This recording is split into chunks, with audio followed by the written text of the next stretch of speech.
So you can still put add ASE if you want to stay with the rules. Ah, why does it do that? Duplicate. Ah, there you go. I, I don't want it to show. Okay, duplicate. That's what I need to do. Okay. I couldn't get this stupid thing to work. Okay. All right. So let's just quickly run through this. The top-down versus bottom-up parsers. And well, I said the problem with the top-down parsers is sometimes the left recursion. You got to take care of the left recursion. Actually, that's not quite as bad because I mean we know how to fix it. Um, so I think one of the limitations, that's why a lot of the parsers out there are bottom-up parsers, is particularly for large languages, is this whole business of left factoring, this LL1, this one token look ahead thing, because it's really hard to make everything one token look ahead.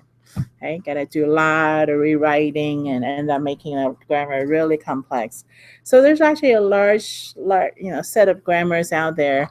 It's really bottom-up parsers, and my this is my attempt to kind of go through the difference. So here I have ASB and C. So we just did very similar to the grammar we just did for the LL1, illustrate what happens when you have a stack. So with the top down, you put a star symbol on the stack and you try to match all the rules. When everything's empty, you're fine, you're done. Okay, so you start with S, you want an empty stack at the end, so you know you're done. So you're really using stack to hold the rules, which is the right hand side, right? You use the stack to hold the rules. So the stack is not just for tokens, it's for the rules as well. So for instance, I have AACBB. We go through pretty much the LL1 style. I will put ASB on the stack, and then I'll get rid of the A, and I'll have SB. I'll put ASB on the stack again. I'll get rid of the A. I'll have S. The S goes to C. Okay, and then C crosses out, B crosses out, B crosses out. Stack empty, input empty. I'm done. Okay, so this is top down. It's basically a top down. One token, one rule. Grab a token, grab a rule, okay, and kind of keeps going. Starts from the S. When you're done, you're done. Okay, that's very similar to the example I put on the board earlier when we did the LL1 for, but the same idea. Even in recursive descent, even though we didn't have an explicit stack, S was recursively called S is like a stack. Right? When you get back from the recursive call S, you got a B sort of hanging out there waiting to be matched. So every time you do ASB, there's a B, right, left over because you're still processing the S. The reason is left, top down is left most derivation is you always process the leftmost symbol. So you take care of the A, you go to S. You take care of the S, you have a B left. Right? Everything is always from left to right. So that's the characteristic of a top-down parser. And some techniques like recursive descent, I can backtrack. Some techniques like LL1, I cannot. It's just okay. Everything has to be one token. Look ahead. Bottom-up parsers. First of all, notice the name LR1 in general. R stands for the rightmost derivation. It's like when you have ASB, almost like matching the B first. Then you match the S, then you match the A. Okay, it's kind of like going backwards. Even though the input itself is still A, you're reading from left to right. So that's why the first L is the input. The input is still read in from left to right. I'm not reading it backwards, but I'm processing it kind of backwards, right? And you can see how that works. And there are two basic operations.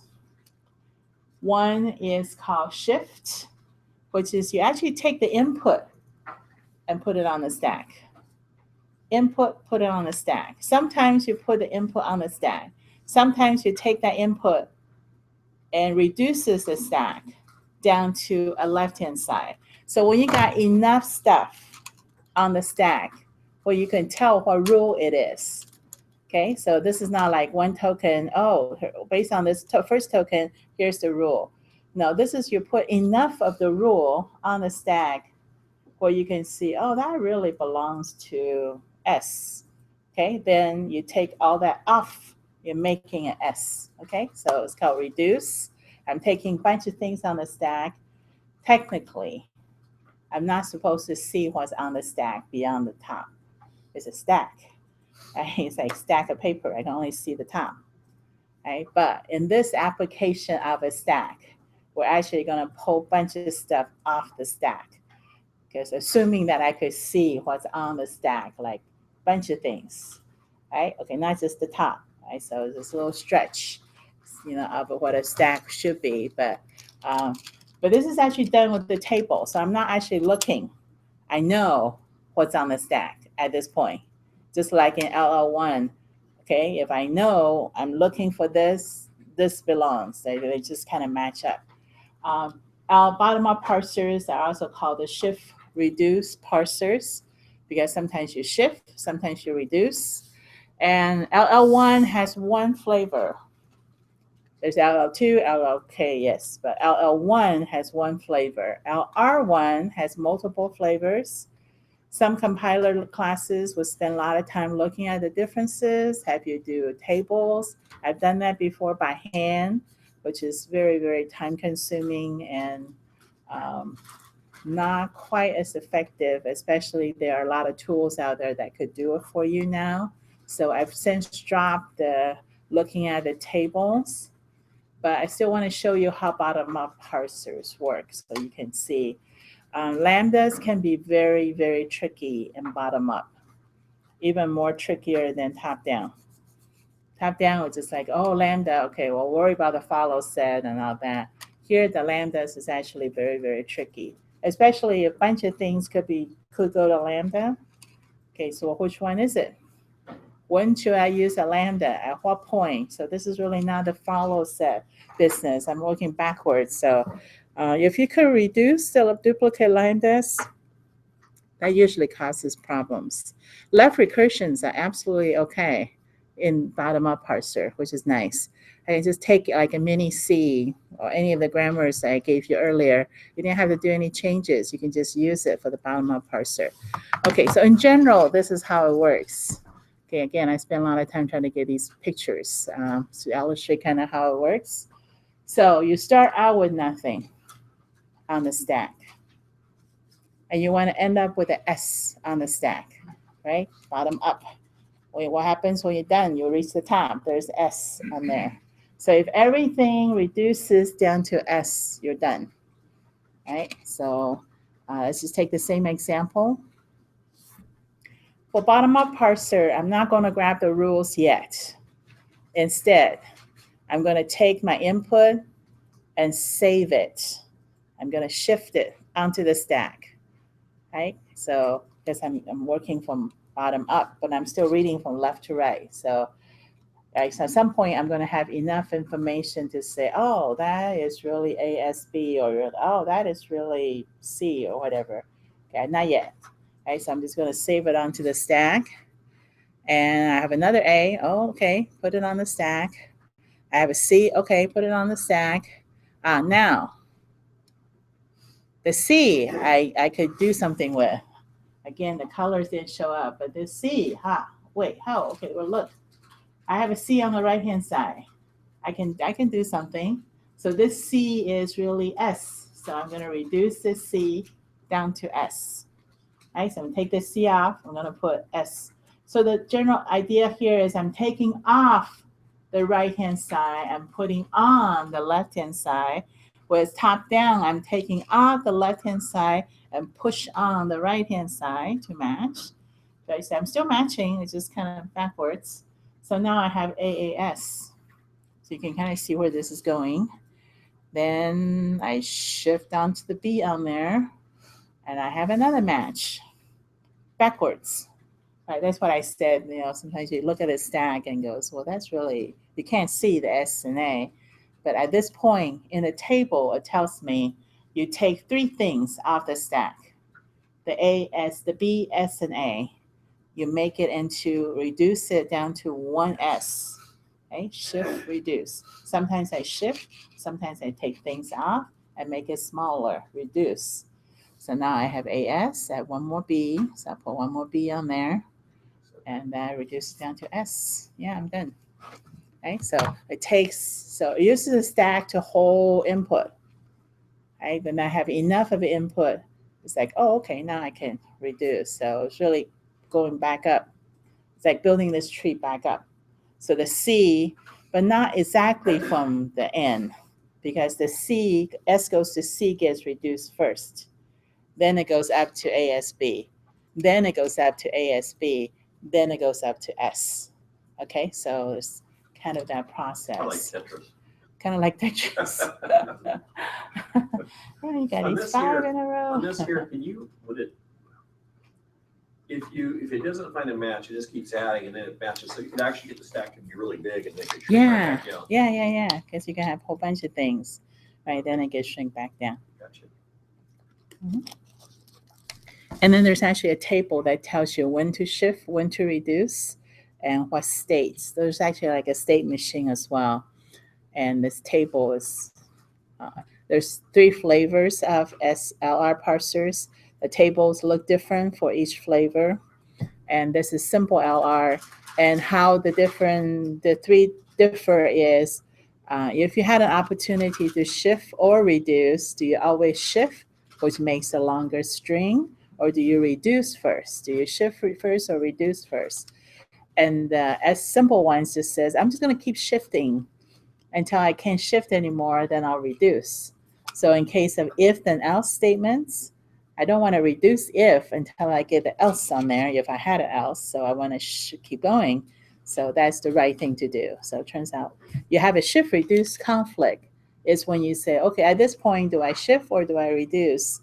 And these different techniques says, okay, if you had that happen, I'm always going to make you shift first and not reduce. So this table, I'm not going to explain too much, except you can see the little R's in there and the little S's in there, shifts and reduce. And these are state numbers, which means this runs like a state machine. You start from state 0. If you see this, you put this onto the stack and you go to state 4. In state 4, if you see this again, okay, you put it on the stack, shift it on the stack, you go to stay in state 4. But if at some point, you reduce, the 6 means, okay, it's going to reduce this rule, a number of rules. That means how many things do I pop off from the stack, okay? And then this is what's called go to. Okay, so after I reduce, which state should I be in? I just got rid of, so some of these are state numbers, some of these are rule numbers, and this is, okay, what state should I go to next after I reduce it, okay? Because every symbol has a state associated with it. And this is a simple LR. The LALR looks even more complicated, and the canonical LR is just the original form. So you don't want to do this by hand. Even for this simple grammar like this, it could take an hour just to generate this table by hand. And if you got a huge grammar, yeah, it's impossible to do it by hand. So usually we use tools. The very first set of tools that came out of the original research on compilers was a thing called Lex and Yak. Lex is a tool that basically builds a tokenizer for you, a lexer or lexical analyzer. And the Yak stands for yet another compiler. Compiler basically is a compiler generator, a parser generator tool. And they have some characteristics. The characteristic of any parser generating tool is it takes in grammar. You don't have to guess. You don't have to make up some other stuff. It really just takes grammar specifications, regular languages, context-free grammar, or BNF grammar, extended BNF grammar, some variation of BNF grammar, whatever the variation it is the tool requires. That's why there's always kind of a learning curve because you have to do exactly what the tool says, not how you learn it. Um, but basically, these tools take the grammar, it parses the grammar, which is not that difficult, and it generates for you, in most cases, actual source code. It will actually generate a C or Java or C sharp, whatever language you want, or whatever the language the tool is capable of generating. Okay, basically generated a parser for you, like your lab 2. Okay, all you have to do is give it some input and have it run through it. So are we allowed to use this for a final project, or would you rather not? You can use this for final project if you want, because there's kind of a learning curve. You gotta figure out what tools will work for you, and then you have to get the grammar in that tool's syntax. Yeah, I think it's a good learning experience. In the past, I actually had like a lab 4. I haven't done it in years just because there's no really tools that I really like. So you got to kind of dig around a little bit, find the tools that will work. If you don't mind working for Windows, there's not a lot of good tools for Windows. If you go to you want to work in Unix, Linux, tons of good tools out there you could use. Is that like what? Lex and Yaks, and there's different flavors of Lex and Yak, or just good old Lex and Yak would do a lot. Is that all Linux stuff though? Huh? That's Linux only. It's a lot of good tools are Linux. They ported it to Windows. I didn't like any of the Windows tools, really. I haven't found one that I really like. So if you found one, in Visual Studio, they have some support for parser tools. It's just like they're not very good and they're really difficult to use. And I want to show you one. It's experimental language. It's not. It's got a good interface. It's great for like demonstrating how parsers work. So I like it. They have engines built in different languages. Again, it's a learning tool. So learning curve. You got to learn how to use this tool, make it do what you want it to do. But for demonstration, I think it's probably worth looking at. Grammar, that one. Okay, so I'm going to change the font so people can actually see. Okay, it's a little better. Okay, so here is a subset. It's probably not the entire ANSI C grammar. It's a subset of the C grammar as an input to this tool. So this tool just takes in grammar in their format. So it's their language. Again, this is how do you work with this? You have to write a parser to parse this, right? So that's what they're providing for you, the Go parser. This is called the Go parser builder. Okay, so all of this is part of their syntax, right? This is commenting, describing the language, and this is really describing the tokens, right? What does one of these string literals look like? So, well, string literal starts with a quote, then starts, we got a bunch of other things. And what does an ID look like? Okay, so these really describe tokens because they also build a tokenizer for you. So you have to build a tokenizer. And then, what is comments, right? How do you do comments? So, okay, well, there's that. And then here is the start of the grammars. Decos is deco followed by more. What is the decoration? Function decoration, function prototype, struct decoration, union decoration, enum decoration, var decoration, type def is a C. So it probably covers, if not all of it. Notice they did not left factor because even though it's LR1, it's a little different. You don't actually have to left factor to a grammar to be LR1. LR1 just says, when I'm ready to reduce, there's only one rule that can match what I have on the stack. That's why lambda is tricky, because lambdas basically match anything. Lambda is nothing. There's nothing on the stack. So how does it match to a lambda? Well, that's why lambdas are usually very, very tricky. But in this case, I don't have to left factor. this case, I don't have to remove left recursion. I'll show you one with a left recursion. Works just fine with a left recursion. Okay, so I'm like 200 lines in. Okay, yeah, granted there's a lot of comments, but this grammar just, it's not a small grammar. Again, this is the one I don't have a lot of, right? ID could either be all of those. The reason I don't have to worry about left factoring is, no, with bottom-up parser, what do? I put the ID on there, and then I keep putting tokens on there until I have enough to reduce. So that by the time I get to enough to reduce, I'm going to know if I have, decimal or hexadecimal or whatever, right? Because I already got there. So I don't have to really left factor out the ID. Its ID doesn't dictate which rule, but what's on the stack tells me which rule I have. So that's why it's so much more easier, more flexible. I do have, oh no, there's a left recursion in there. Oh, there it is. Expression is expression, comma, something else. Okay, left recursion is fine. Doesn't matter because I have the rest of the stuff first before I get there. And then if it's left recursive, I'll just get more stuff and map to the expression and get more stuff, right? So you're really working kind of backwards. So I don't have to pick a rule and decide when to stop. I can just keep going. Okay, so this is like 300, 400 pages, 300 lines of grammar. What's nice about this tool is I'll just go to the tool and says, okay, check it and see if this grammar is syntactically correct. Did I put in the bars and the colons and everything else as they expect me to for the language? Okay, yep, it is. Okay, it's very small down here, but it says build the LALR parser. The LA stands for look ahead. LR is the bottom-up parser.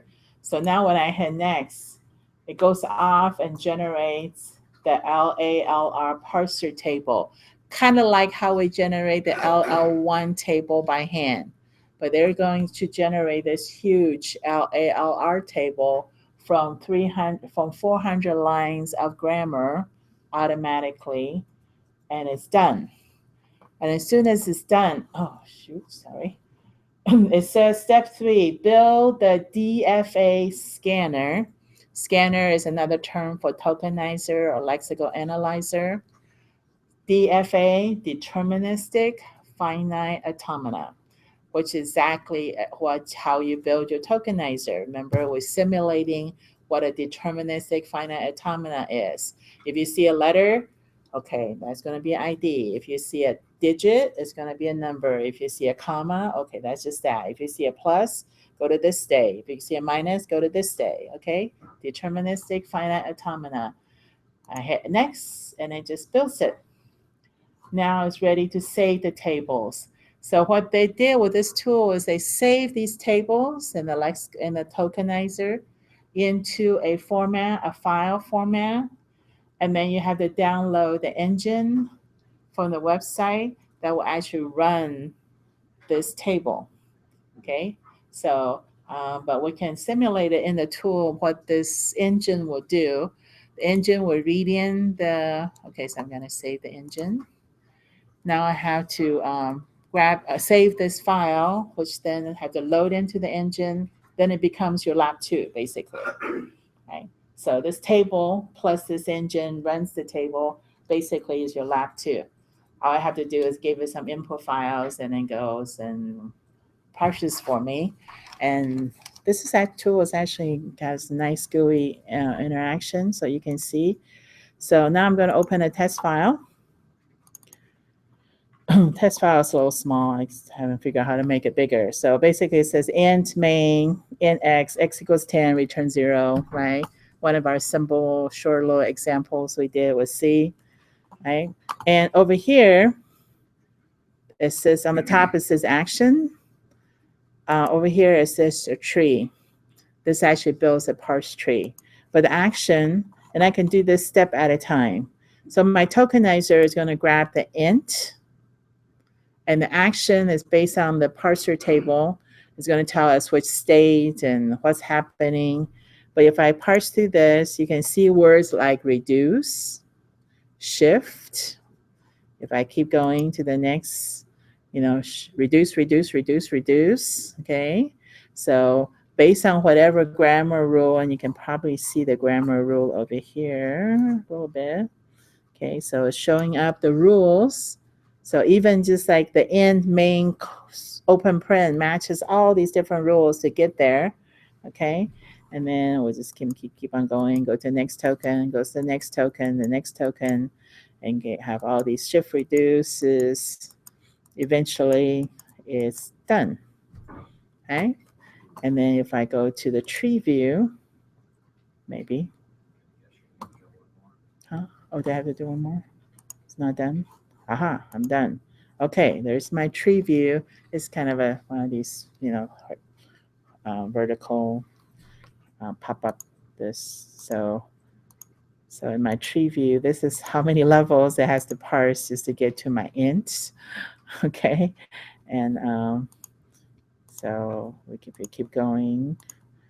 Right, so this is kind of like that homework 1, right? So this tree just keeps growing and growing and growing, but all of this information is in the tree. So everything I typed in, the int main, the int x equals 10, return 0, all of that information is now saved into the tree. So if I were to take this code and goes, oh, I really don't like C, I want to convert this to some other language. Well, you have all the information. You have a function name, you have a data declaration, you have an assignment statement, you have a return. So whatever that maps into is this other language you want to do. Okay, it's all there in the tree.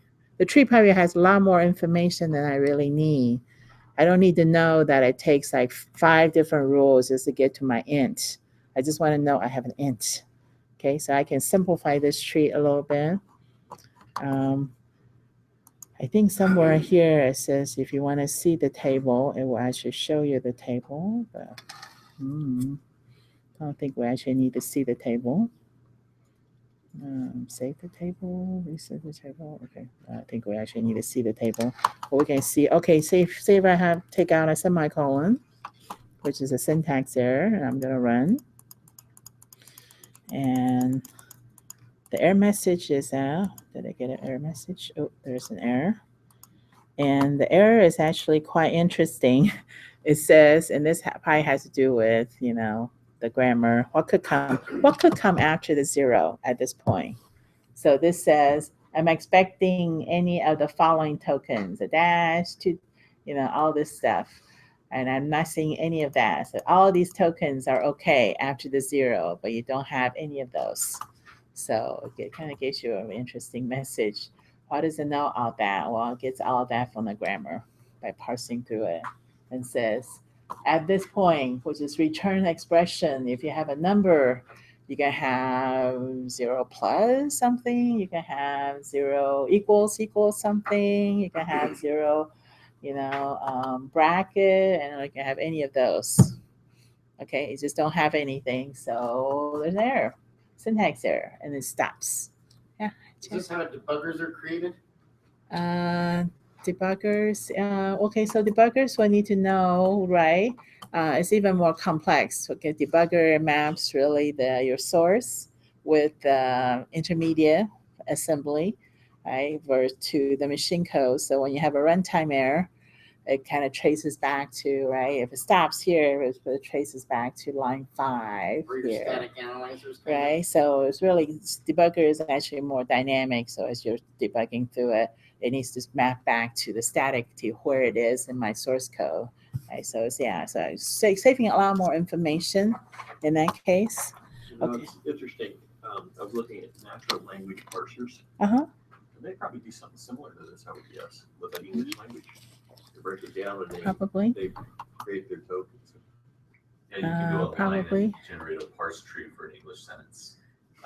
That's cool. I'll give you $5 if you could decipher the thing. Oh, really? Oh, is it crazy? Oh, It's a lot of rules. yeah. Probably. So this is one of the nicer interface tools with a nicer interface. But a lot of the tools, it's like Unix commands, lex and yax. Give me lex and I'll generate for you two files, a .h file and a .cpp file. And then if you take those two files and integrate it into your project, you have a Lexer, you have a tokenizer. Okay, so basically builds a tokenizer based on DFAs, which is a state machine. If you look at the code, yeah, sure enough, it uses the state machine jumping from state to state to figure out what tokens you have. And then you run it through Yak, which is the grammar. It gave me the grammar, kind of like this, the C, and it will generate for you two more files, .cpp and .h or .c actually. Lex and Yak originally was C tool, so it didn't have C++. Everything was C, just low-level C. Yeah. Is there a good source for finding out where you can get the information, like on a given language, like the grammar for C? I think if you just Google it, there's tons of grammar out there for like C, right? If you just standard, C standard. It seems like it just gets kind of muddy. Well, grammar for C is more than just 400 lines. The grammar for C is huge, right? So it's like a volume. Sometimes C++ is huge. Or do they have like, even for smaller languages, like a good resource to find, where the grammar rules are? Yeah. So for small languages, if you knew if it's a language that somebody invented, most likely if you go to that person's site, they usually have the grammar out there. Oh, okay. Yeah, because if they want people to write interpreters or compilers for their language, they have to publish the grammar. Otherwise, who knows what the rule is. But C++ is complex. C++ standard is like, 1,300 pages long. So if you want to dig through all that to figure out the grammar, and Microsoft just says, we'll make up our own rules, who cares? Yeah. Who cares about C++ standard? I'll just do my own thing. So you could recursively, if you could generate a C implementation of C, that means that you could then compile that and then process C with that, right? So like you could just keep nesting it further and further. What happens the further you go? Does it get less and less efficient with the Okay. Oh yeah, definitely. Yeah. So we didn't, okay, so we'll skip over to some of the back-end processing. One of the boxes, optimizer, that is where compiler research is. So when people say, I'm doing my PhD on compilers, they're not doing this front-end stuff. The front-end stuff is well understood. It's the back-end stuff. How do I generate more optimal code, right? How do I make the parser? How do I make the compiler actually parses things faster? It'll be nice when I build and could just like lightning speed and it's done, right? I'm not going to spend time to wait for this thing to compile. All right, so I'm doing on 10.8. Okay. Okay, so I have a picture of a tree. Oh, it's not a very good tree. This is a picture of when you save information, whatever option you pick, when you save information, you design your own data structure. So you can make these objects or structs. Structs are fine. So this is really a linked list, but because one of my nodes actually has two pointers coming out, it makes it a tree. But it's really like I just want a linked list of everything I just read. I had a data declaration. What was it?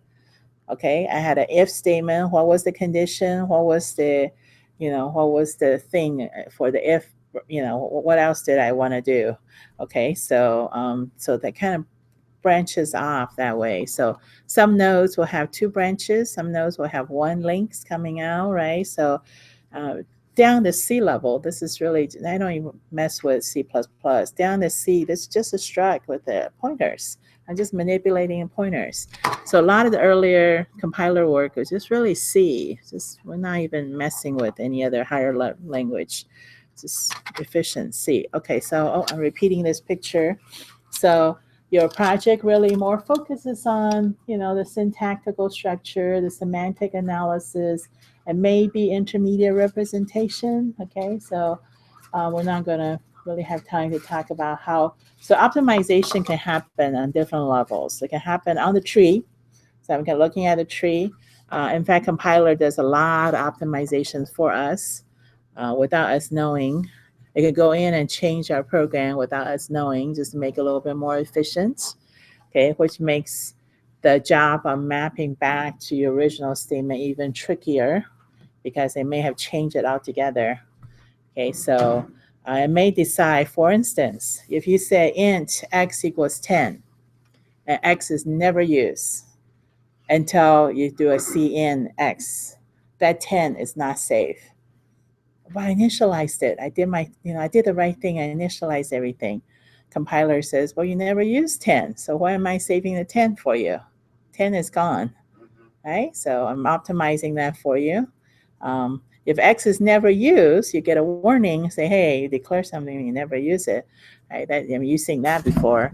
But what you don't know is if you initialize something, the compiler just says, not saving that. Right?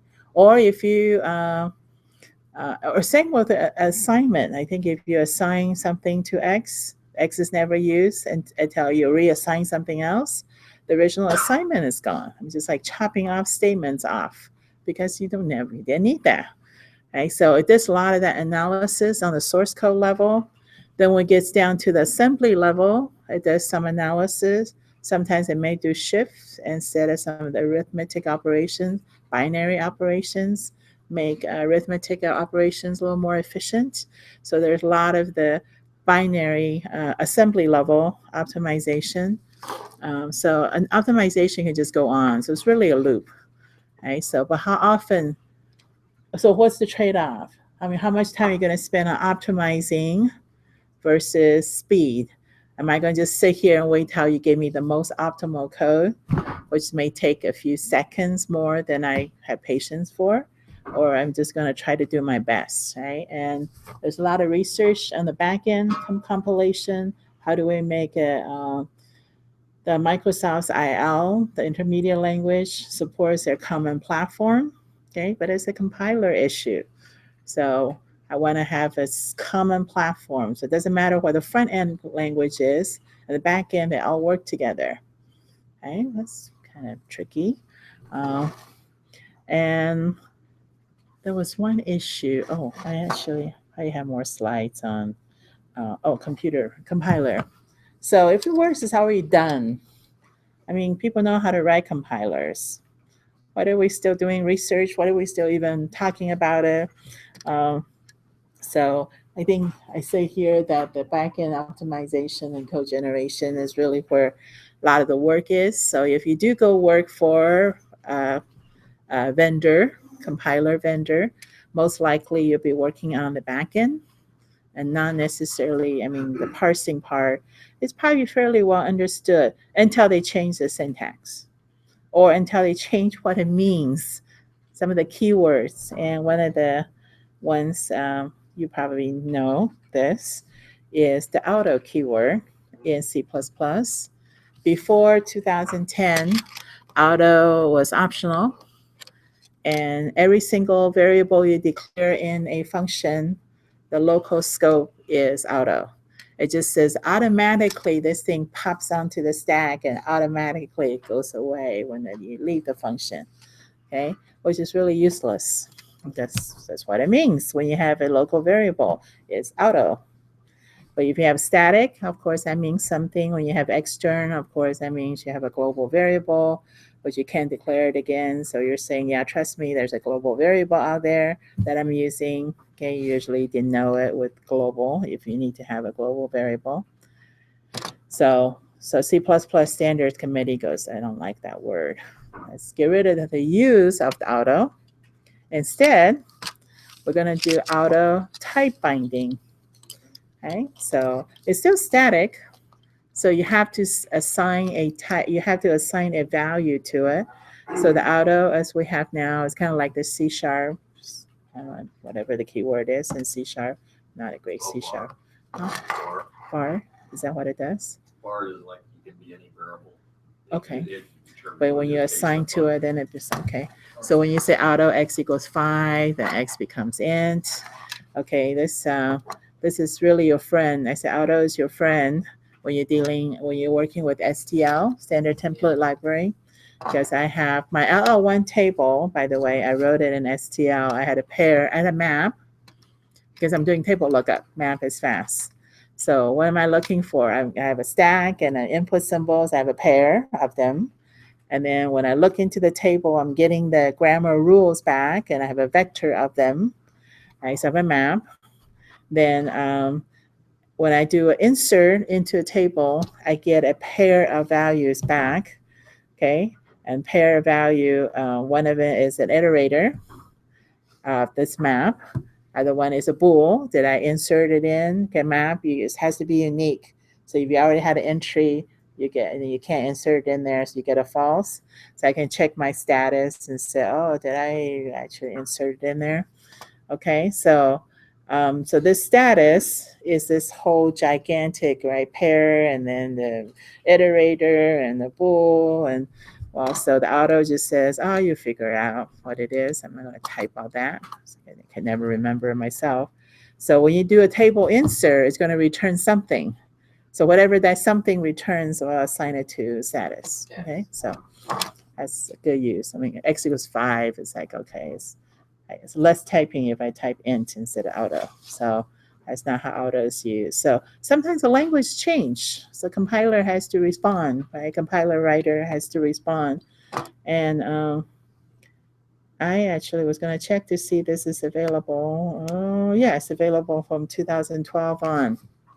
But took them 2 years to make this happen because I think it's not that trivial from a compiler. C++ 11 when it started. C++, yeah. So it's not that trivial. So I might imagine people trying to change, when you change the syntax, it's not just the syntax, but it's also the semantics. So imagine you have to change the grammar to make this happen. So for loop, well, almost every other language has this idea of a range-based for, but C++ before 2011, 12, they had the for loop, a regular for loop. And then in STL, they had the for each, which uses iterators. And so the for each says, okay, there's some array, which is a pointer, iterator, and begin and end. And then apply this to the begin and end, everything in, begin and, right? So if my function is just see out, I'll just go through and like see out everything. Okay, it was an improvement.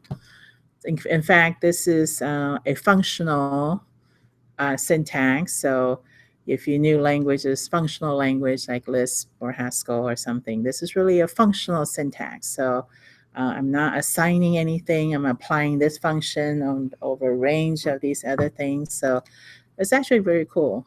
STL functions are really cool.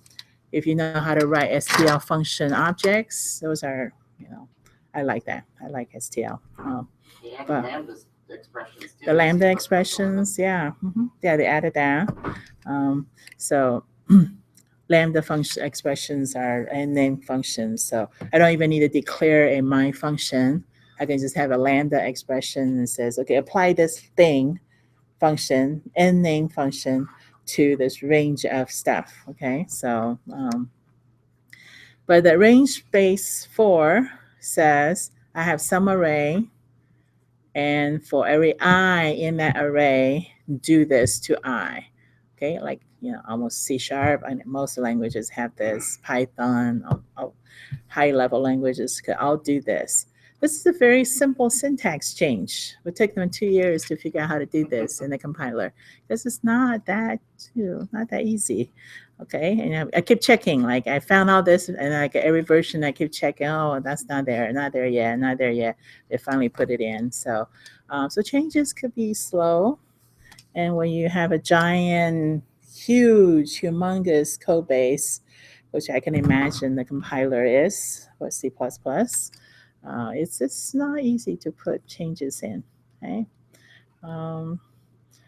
Okay, so very quickly, I think I can go through the rest of these slides.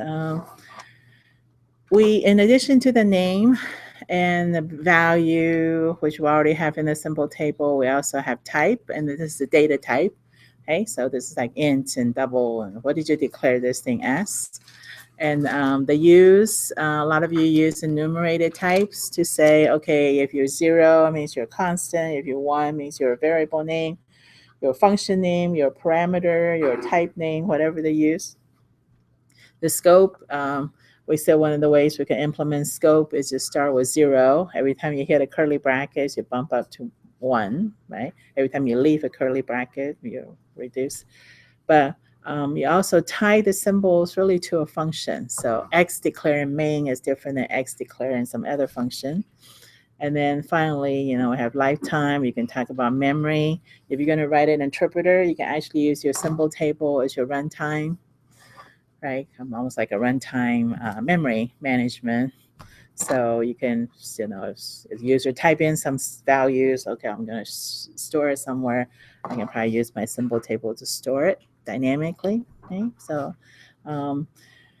anytime we talk about binding, just means I'm attaching a meaning or operation to a symbol. Anytime anything that's static is before program execution, which is compile time. Anything dynamic is runtime. Okay? Type. There are, and then again, this is actually slides I pulled from my 223 class when I taught it on different types. A lot of the type languages we work with, we have to explicitly declare what the type is. There's no implicit, there's no context, there's no dynamic. So, but if it's dynamic type binding, this is like saying, okay, when x equals 5, okay, you're in. When x equals quotes, hello, you're a string. Right? So that's not, you cannot determine that as statically on paper, right? Statically as you're reading through each line of the code. So if it's not something you can do that, then it's not compile time responsibility. It's a runtime responsibility. So anytime compile static means compile time, dynamic means runtime. And if you know Lisp, Lisp is a dynamically typed language. It's also it's a weird language in general, but it's so when you have a dynamically typed language, it tends to be slower. It tends to be interpreted because it's really hard to compile it. Everything changes at runtime. So Lisp is a interpreted language. Some languages might be interpreted language. They can also get compiled down to an executable for efficiency reasons, but usually they're pretty separate camps. So the very simple type checking we're going to do is basically, you tag the tokens as particular type. 4 is an int. X is declared as an int. When x equals 4, okay, you're okay. Right? So, but so just very simple type checking. I won't worry too much about, so I have some slides about what's considered strongly typed language, what's strong, usually statically type checked, and strongly typed languages are safer. Okay? But there's type coercion and warning, and again, this should be, I'll be very familiar. And you can do as much or as little. You can just strictly saying, okay, if this thing just declares an int, it can only be int. But if this thing declares double, then it's going to have a floating point assigned to it. Okay, that's fine. I mean, it doesn't matter. You can always add these other rules later. But in general, as you go from larger types to smaller types, you're going to lose some information, whereas the other way is fine. So this is called type promotion, type coercion. I'm going to coerce a 1 into a double, right? Making it into a double. So all these different terms, and then hopefully they're familiar. You've seen them before. We don't really have a lot of dynamically scoped languages. Fortunately for us, there are not a lot of dynamically scoped languages, but Lisp happens to be one of them. But we don't really hit that trickiness of dynamically scoped languages very often. You almost have to make it happen. Yes. A lot of the interpreted languages are dynamic, but very rarely we run into issues because we still think, and that's because I think programmers still think statically rather than dynamically. So let me give you an example. All right, so for static languages, we understand if you have a global variable, x, you have a local variable, x, when you call function 1, then jumps into a different scope. When you say C out x, what's the output? Nothing. Okay. It might be 10 because it's up on the top. Yeah. Right. So this is the outer yeah. scope. Yeah. This is scope 0. This is scope 1. Yeah. Scope 1. Okay. So it should be 10, right? Because that's we understand scope as things like neat little boxes, and they all belong in this neat little box. So if it's not in my inner box, I go outside. Right? I can't go in. We didn't toss it into the function either. I can't go in, but when I call function 1, I have another. So this is the call stack activation records. So main. When I call function 1, I get another stack frame, right, for function 1. Function 1 in this case doesn't have any local variables, doesn't have any return types, doesn't have any parameters.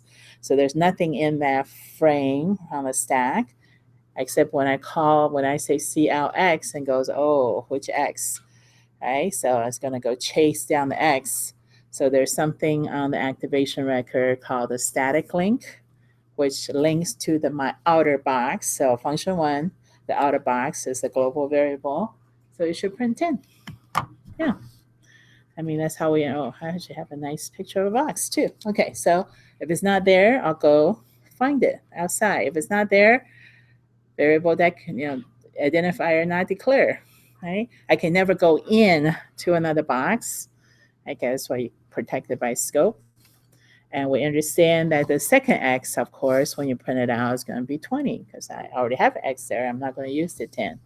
Okay, so this is static scope, which is called block scope or box scope, excuse me, box scope, and that's how C++ does it. A lot of languages does it this way. But when you have a dynamic language, why is this going? Go away. Go away. No? Well, you can see there's a little bottom there. Dynamic language. Every time you call a function, it actually on the stack, on the call stack, okay, this is where you store local variables, parameters, return types, and 2 links. There's a link called the static link, and there's a link called a dynamic link. The dynamic link will point to the next function on the stack. That's the caller.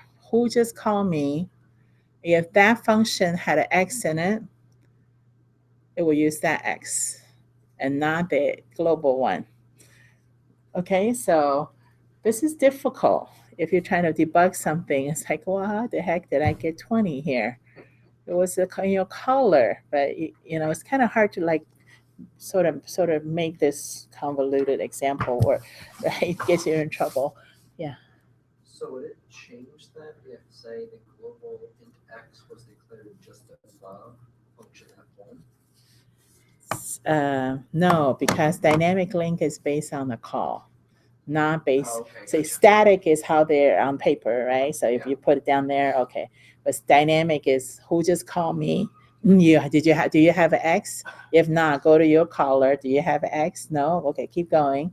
Eventually you'll find an X, but that could be it's nowhere even close to where F1 should be X's, right? You should not go and right. So that's why static scope is safer. You should not be changing this X at all. It's main.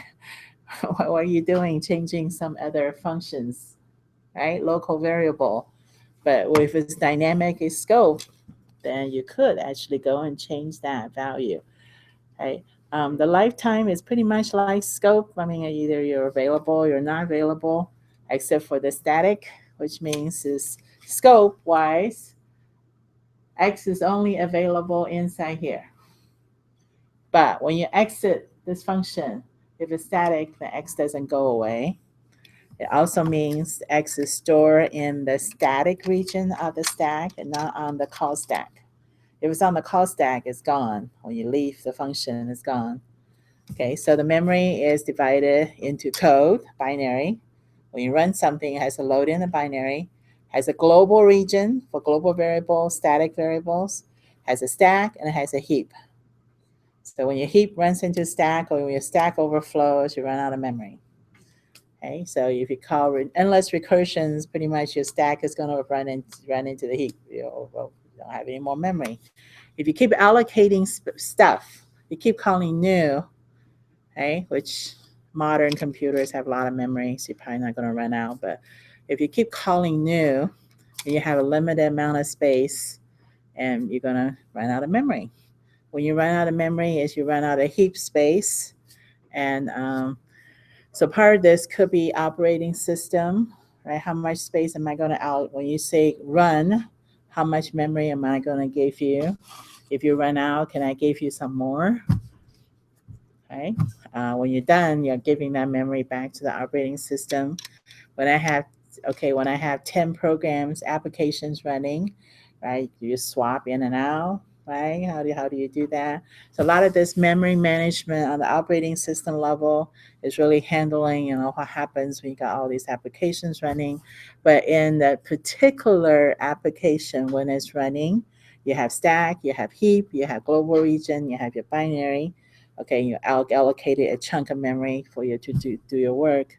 Okay, so but from a compiler perspective, a lot of that is dynamic. We're not going to worry about it. We just want to, just keep track kind of what's happening. So I'd really like you to think about your project option, and hopefully you have questions like, how do I approach this? How do I do this? Find a partner to work with. That's always helpful to bounce off ideas. And this is week 8, 9, 10. We don't have a lot. And then it's due finals week. And we have a test on week 10. So it's not a lot of time to actually, and Are you requiring us to get a partner or just it's optional? optional. Okay. You can do it by yourself. Some people work better by themselves. Some people like to have a partner to work with. Doesn't matter. Okay. If you're doing, so this really intermediate representation. So what comes out of the parser is that tree, linked list, tree structure. And if you need to do something else with it, you can maybe simplify it. And one of the so say if you have x equals y plus 3 semicolon. When you parse this, there was expression, there was simple expression, binary expression, operator, all this stuff in the tree, several levels deep, just to get you x equals y plus 3 semicolon. What's really important is x equals y plus 3 semicolon. So I'm going to simplify it. I'm going to take off all the semicolons and everything else, just dump them. Operator, operand. Operator is an assignment. X is my left-hand side. This whole thing is my right-hand side. Operator, y plus 3. Okay, so now I have a simpler tree. So I can take this, x equals y plus 3, and run my interpreter. So whatever x's value is, now it's going to be y's value plus 3. I'm going to store that in there.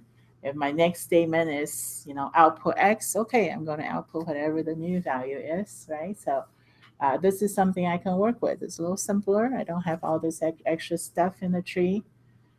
So this doesn't have to be a tree. This could just be a node, a single strut in my list that has all of this information in it. It's okay, right? So this is one of the book examples, and this obviously has a very limited application. So I could imagine, and I think David just kind of mentioned earlier, what if I knew I have all these different types of statements? I can just assign like enums, enumerated like numbers or types to them. So like number 1, or assignment statement is like, enum 1 or something. So I can have some numerical representation of what's happening. So this is an attempt to say, okay, well, you got all this complex expression is really can be broken down into these simple, right, quadruples. And then if you laid out your memory this way, you can just have number representing what's happening. But this is probably unnecessarily complex. But I think the goal here is let's get something you can work with, because you're going to do something with it, right? With it, convert it, analyze it, whatever data structure you come up with here and here, this could be the same. I mean, you don't have to simplify it if you already have a data structure you can work with. Okay, but you add something to the symbol table for the project, like the types. You can do simple type checking here, and then figure out which option you like to go with, and that's really the project, right? So you have all the other pieces already. So we're just adding this one extra piece at the end. Is that the last slide? Wow. Okay. And then Down next to up like would 50 be slides. code Jeez. generator and target machine code, like assembly language. If there was an advanced compilers class, then we'll be focusing more on the optimization. What are some of the optimization techniques? What are how do I generate code? So I need to find a instruction set. Which machine, what platform, what machine am I going to generate for? And then we still haven't talked about like linker errors, right? That this is just compilation. Linker errors, how do they, right? How do we handle those? Or loader. Okay, and you say next term. It's not going to be next term because it's not required. Compiler used to be a 3-term sequence. I think we narrowed down to 2.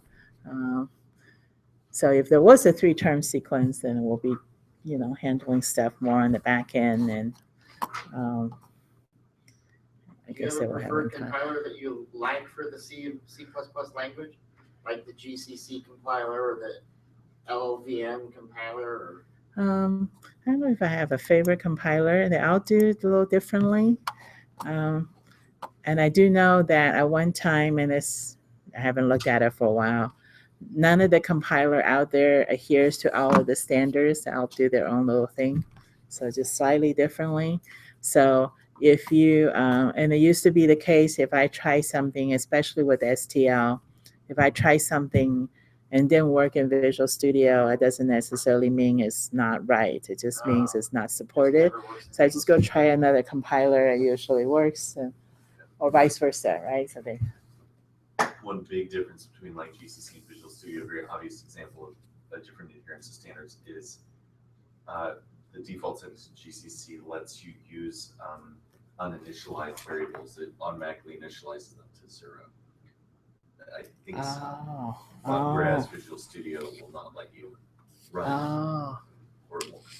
So, I just noticed that some compilers seem to be like lightning speed faster than others. And some, it seems like if you compile the same code in Visual Studio or you compile the same code in Xcode, it's like night and day difference in how much faster Xcode is. Xcode is nice. Yeah, I agree. I like Xcode. And they use the LLVM, there's something, which is a form of the GCC. It's a branch of the GCC compiler. Yeah, I don't know that I have a favorite. I'm always use Visual Studios now for teaching. So yeah. Michael Hoffman might know more since he has to work with it. More hands-on, right? More industry hands-on experience. So if you have labs to check off, I can do that tonight. I will be here this Saturday. If you have questions, you need to come and see me.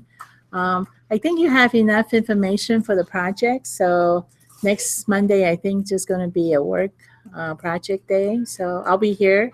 So you need to work on your project. I'll announce that so people know. So there's actually no. I don't think I'm recovering any new materials. I want to make sure. So we have our project to do, which is out of that list and stuff. And are we doing a bottom-up version too? No, we're not. Okay, so no, we're not. Project, so we have going.